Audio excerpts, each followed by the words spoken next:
students, let us move to the part 5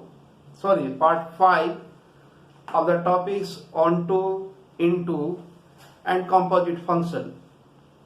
Dear students, in last session we have already studied about the properties of composite function. Three of the functions of the composite function, they are that it does not satisfy the commutative law, it satisfies the associative law, and if the composite function of f and g is identity, this is identity function, then f is inverse of g or g is inverse of f.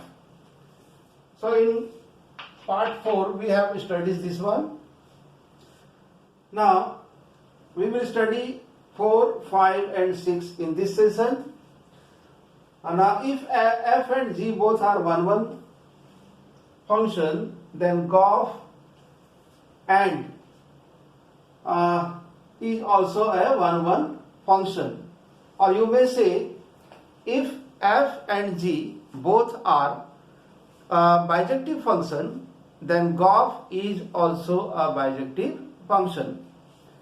Suppose I am taking here the elements of first set, that is A, B, C, second set 1, 2, 3 and third set X, Y, Z. So if f contains the objects, this is your A1, B1, C1, and G contains the objects 1x, 2y and 3z. So let us write here, if f is containing the objects as A1, B2 and C3, and G is containing the objects as 1x, 2y and 3z.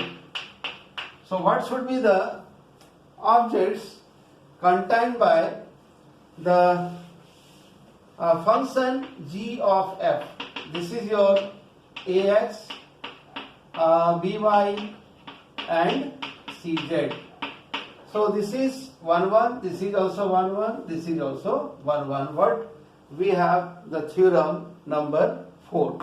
Similarly, if f and g are bijective function, bijective means 1, onto function, then gof is also 1, onto function.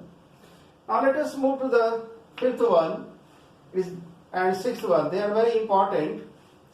If gof is 1, then fx is necessarily 1, but gx may not be 1. Suppose I am taking here object 4.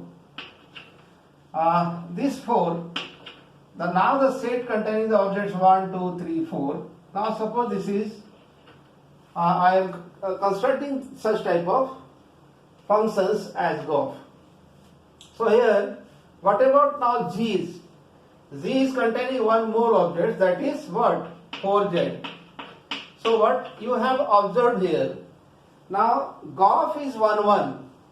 Gof, sorry, this is not, here I will write 4z in the function z. But what about the gof? Gof is still your 1. So see here, if gof is 1, then fx is necessarily 1. ये 1 होगा ही. लेकिन gof जो gx है, माने ये जो है, ये 1 हो भी सकता है और नहीं भी हो सकता है. जैसे यहाँ पर ये 1 नहीं है. This is many 1. Now in the third case, if gof is onto, suppose gof is onto. Gof is onto means what? Suppose I am here, this is, take the same objects, this is ax, by and cz. This is onto function, gof is onto. Then what? Gx is necessarily onto. Then Gx will be necessarily onto. Suppose I am here taking this like this one and like this one. Suppose this like this. So GOF is onto but fx may not be onto. ये onto हो भी सकता है, नहीं भी हो सकता है. चाहे इसको आप ऐसे भी लिखेंगे तो कोई दिक्कत नहीं है, क्योंकि यहाँ पर जो f है ये onto नेचुरली नहीं है, क्योंकि 4 का यहाँ कोई भी प्री इमेज नहीं है. सेम सेट को आप कंसीडर कर सकते हैं. तो ये दो इंपॉर्टेंट है. GOF 1 1 होगा तो नेचुरली fx जो है 1 1 होगा, लेकिन gx 1 1 हो भी सकता है, नहीं भी हो सकता है. अगर GOF onto होगा तो gx नेसेसरी onto होगा, लेकिन fx onto हो भी सकता है, नहीं भी हो सकता. ये 6 प्रॉपर्टी जो है कंपोजिट फंक्शन के, आप याद रखिएगा. चलिए कुछ क्वेश्चंस हम लोग सॉर्ट आउट करते हैं, और ये क्वेश्चन जो है हम लोग बनाते हैं यहाँ पर अपने ढंग से. जैसे क्वेश्चन नंबर 1 ले लिया जाए.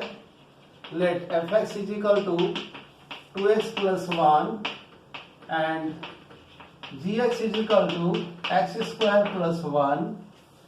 Then find fog and GOF, and also prove that it is not prove that GOF is not equal to fog. चलिए इस क्वेश्चन को हम लोग बनाया जाए. इस क्वेश्चन में सॉल्यूशन में चला जाए तो पहले आप लिखेंगे f of gx. इसको लिखते हैं हम लोग f of gx. Now what is your gx? gx क्या है? देखिए यहाँ पर x स्क्वायर प्लस 1 है. अब f के जगह जो यहाँ पर x था उसके जगह x स्क्वायर प्लस 1 आ गया. तो यहाँ पर आप इस x के जगह x स्क्वायर प्लस 1 शिफ्ट करेंगे इस x के जगह. तो इसको कैसे लिखोगे? 2x square plus 1, this is plus 1. So this is your 2x square plus 3, this is 3. Now similarly for GOF that is g of fx. अब देखिए fx कितना है? fx है आपका 2x प्लस 1. अब gx में कितना है? x square plus 1. यहां पर x के जगह आ गया 2x प्लस 1. तो इस x के जगह आप रखेंगे 2x प्लस 1 का होल स्क्वायर और फिर plus 1. So this is 4x square plus 4x plus 1 plus 1 plus this is 2. तो यहां देखिए this is your f of g, this is your g of f. So GOF fog is not equal to GOF. This is question number 1. Now let us take the question number 2. Question number 2. Let fx is equal to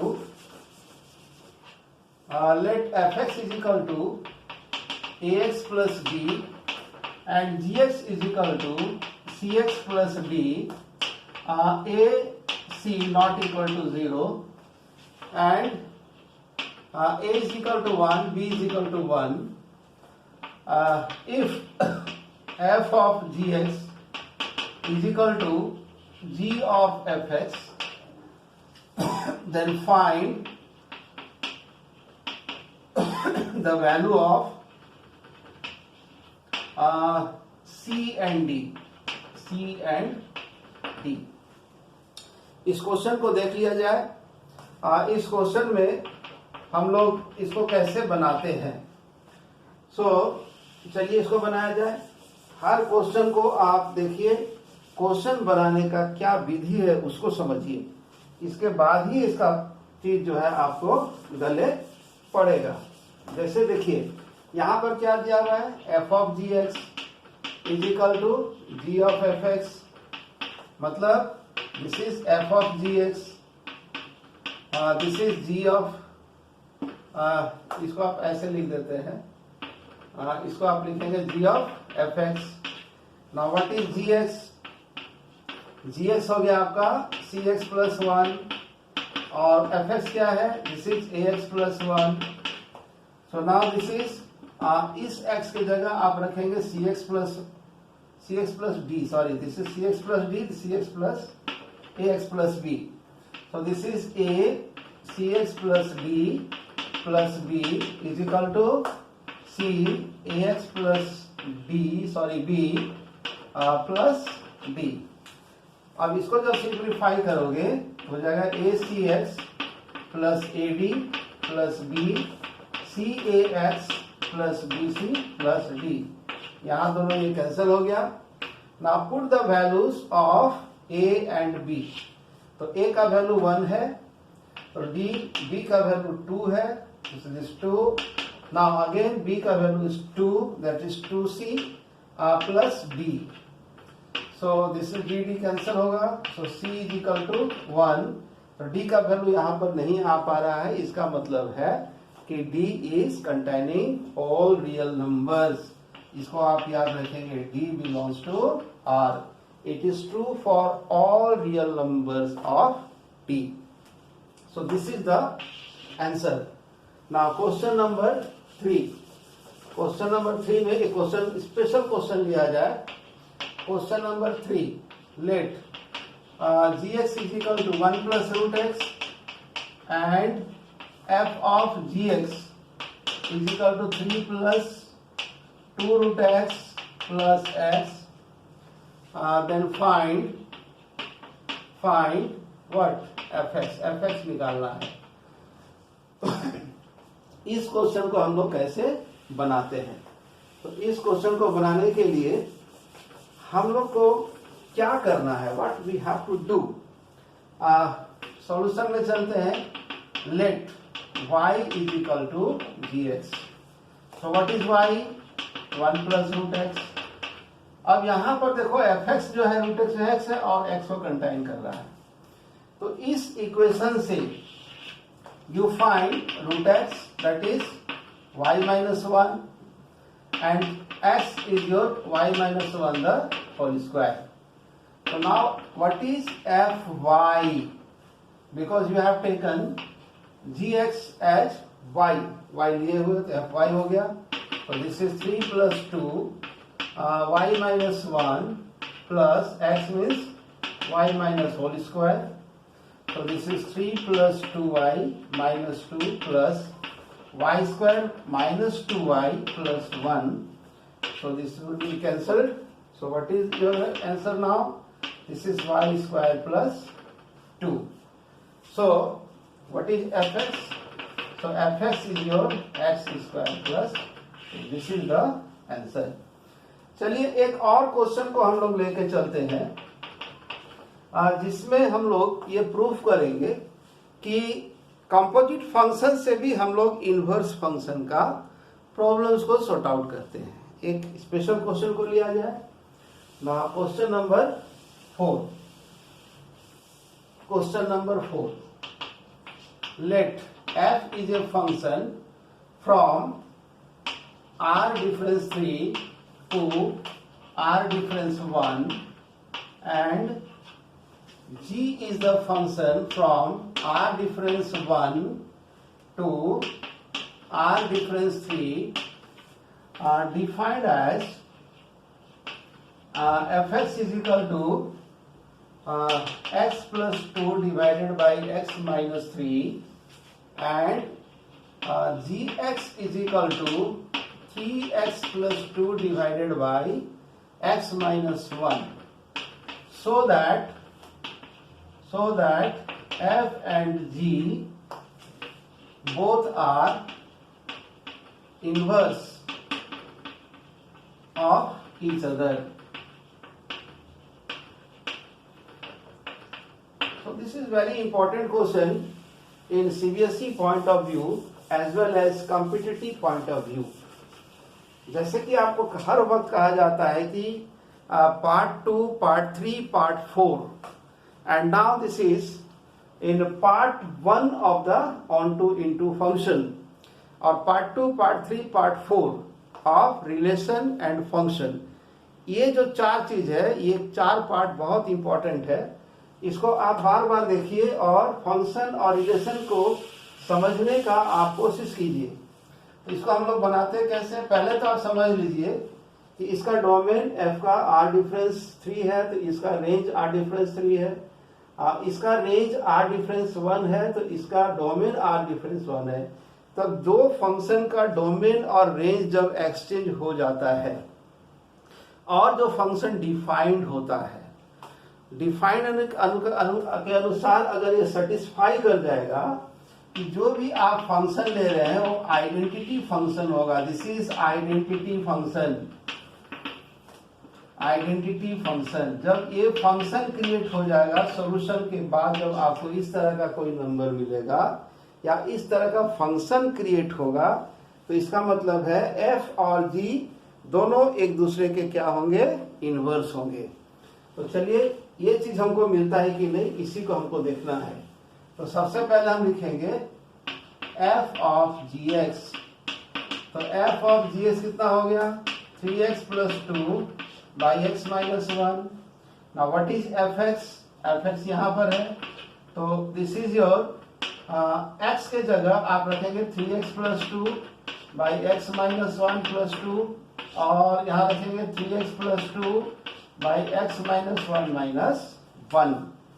चलिए इसको solve कीजिए तो कितना होगा, 3x plus 2 x minus 2 divided by 3x plus 2 minus x plus 1।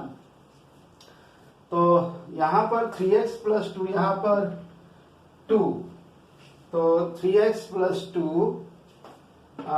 Minus 1 है, यहाँ पर 3 होना चाहिए, this is 3, so this is your 3x और प्लस 3 हो गया। ठीक है, इसको ठीक कर लीजिएगा। Now this 2 cancel and 3x cancel, so this is 5x divided by 5 cancel, so f of gx is equal to x. So yes, you are getting the identity function. So since for and gauge, इसी तरह से आप जैसे हम लोग f of gx निकाले, आप try कीजिए इसको और इसको भी x r i के लिए चेक कर लीजिए, निश्चित रूप से आएगा। So f and g both are inverse to each other, inverse to each other। प्यारे बच्चों, बहुत सा रिक्वेस्ट आ रहा है कि सर आप कैलकुलस कब स्टार्ट करेंगे। तो कैलकुलस का सफर तो हमने स्टार्ट कर दिया, फंक्शन स्टार्ट हो गया, मैंने कैलकुलस स्टार्ट हो चुकी है। थोड़ा सा पेशेंस रखना है क्योंकि आपका ये क्लास 12 और 11 और IIT JEE मेन को हम कंसीडर कर रहे हैं, लेके चल रहे हैं। तो थोड़ा सा पेशेंस रखिए क्योंकि इसके बाद अभी फंक्शन का सिलसिला जारी है, क्योंकि इसके बाद हम पढ़ेंगे सर्कुलर इनवर्स फंक्शन, उसके बारे में डिस्कशन करेंगे। तब मॉडुलस फंक्शन आएगा, पॉलिनोमियल फंक्शन आएगा, लॉगरिथम एक्सपोनेंशियल फंक्शन आएगा, आपका greatest integer function, list integer function, partial fractional function, periodic function, functional equation, उसके बाद एक बहुत important that is odd and even function. इतना चीज पढ़ने के बाद हम लिमिट डेरिवेटिव में प्रवेश करेंगे। पेशेंस रखिए और मुझे लगता है कि 1 से 1.5 महीना के अंदर ये चैनल स्टार्ट हो जाएगा और आप शेयरिंग इसको कर लीजिए, शेयरिंग कीजिए और इसको सब्सक्राइब कीजिए, लाइक कीजिए। और आपको अगर लगता है कि और कुछ हमें चाहिए तो एक कमेंट जरूर दीजिए। धन्यवाद।